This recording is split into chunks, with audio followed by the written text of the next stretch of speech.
Hey, what's up, guys? Dylan Johnson from Soccer Mag here, and welcome back to another episode of Mixing with the DJs.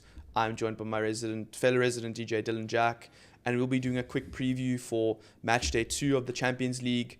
And because we can, we're throwing Man United for the Europa League in there because it's the same week. We're going to be focusing only on the Premier League teams, and then we'll just talk about Real Madrid very briefly. First game, massive one, probably the biggest of the round. Arsenal versus PSG at the Emirates. What are your thoughts on that game? Yeah, Arsenal flying high at the moment. They're finding a way to sort of fight for results and grit out results, and this is a proper test for them. You know, they showed their skill against Man City, keeping that attack quiet for most of the game. You know, City were basically restricted in the Premier League, obviously, but yeah, City were restricted to just playing the ball, but from side to side, and couldn't find any way into Arsenal's box really. So, shutting down a good organised PSG side will be another big test for them. But also, it's a test for PSG because Arsenal, you know, have good footballing side themselves and are able to hurt you when it really matters. They've got a great set piece presence with Gabriel and some really good attacking tricky wingers out there with the likes of Bukayo Saka. So yeah, I think playing at home, I think Arsenal take this one 2-1. Yeah. I agree. I think PSG also in these games, you know, I remember last season as well against Newcastle. They have a great team and we expect them to do well, but they never face these tests consistently and they always inevitably underperform. And I think Arsenal are too strong for them anyway. Yes, yeah. I know that Ousmane Dembele has been shunned from the squad. Apparently, he's been misbehaving, so Enrique's kicked him out.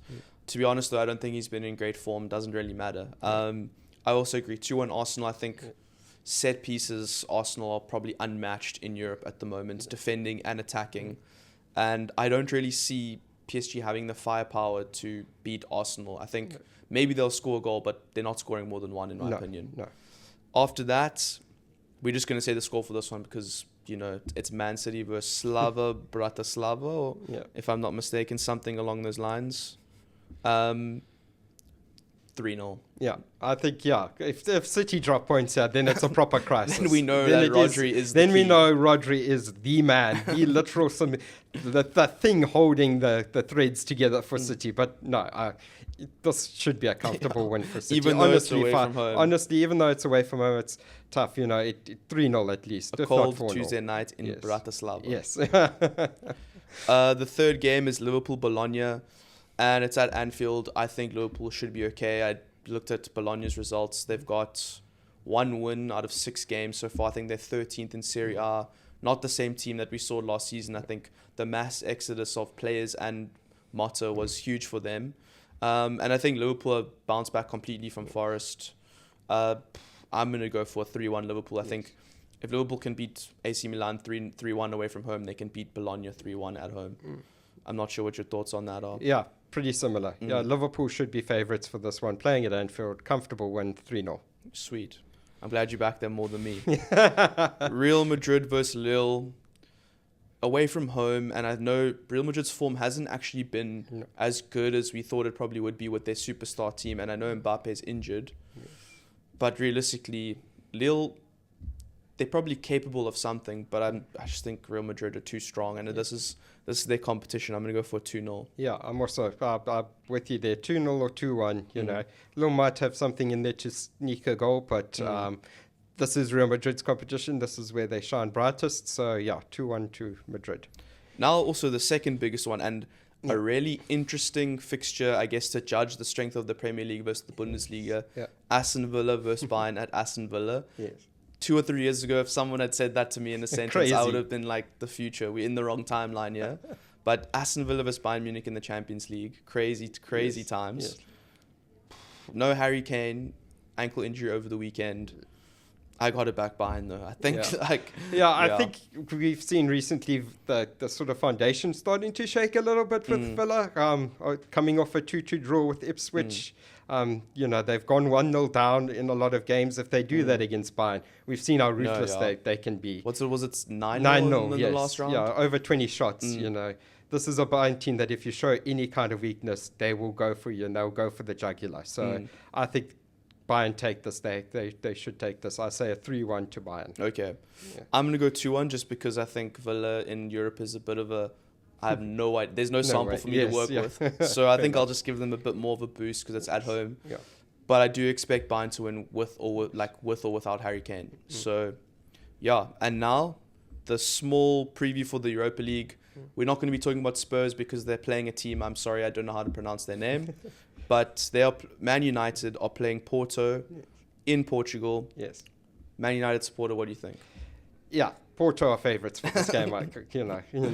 Man United in Europe, even under Ferguson, it was never United never, they had their Champions League wins, but even towards the end of Ferguson's career, we saw United shaking in Europe, and it's just continued. United haven't really been at their best in European games, and under Ten Hag, United have always struggled. We saw what happened last season out in the Champions League group stages. I'll never forget that, if I'm honest. Yeah, and it was a complete disaster.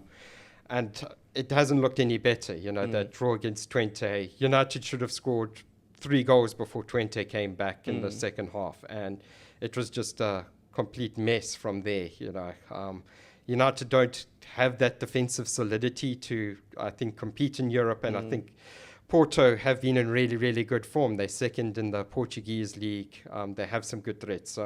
And they're also a team that performs in Europe. Exactly. They love Europe. They love the love lights. playing against Premier League teams. And they like Europe. playing against English teams. So yeah. I can't believe I'm saying that. But United are probably going to lose this, adding more pressure to Erik Ten Hag. I think it's probably a 2-1. The only thing is that because of the previous result, United are probably coming in a little bit as underdogs because of how shaky things are looking under Ten Hag.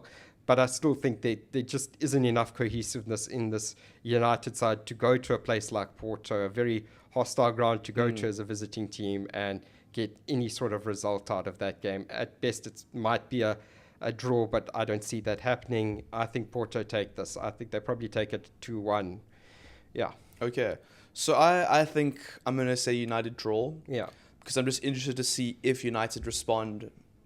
To be honest, I don't know if they will. No. Because they could have responded a long time ago. Yes. But I think I'll just give United a chance. I'm going to go for an exciting 2-2 draw. Yes. And that's my thoughts. Thank you so much for watching, guys. That was our preview for match day 2 of the UEFA Champions League with a little snippet of Europa League in there. Thanks for joining me, Dill. Don't forget to like, comment, and subscribe. Let us know if we're stupid or not. As usual, thanks for watching, guys. Thanks for joining me. Thanks for tuning in.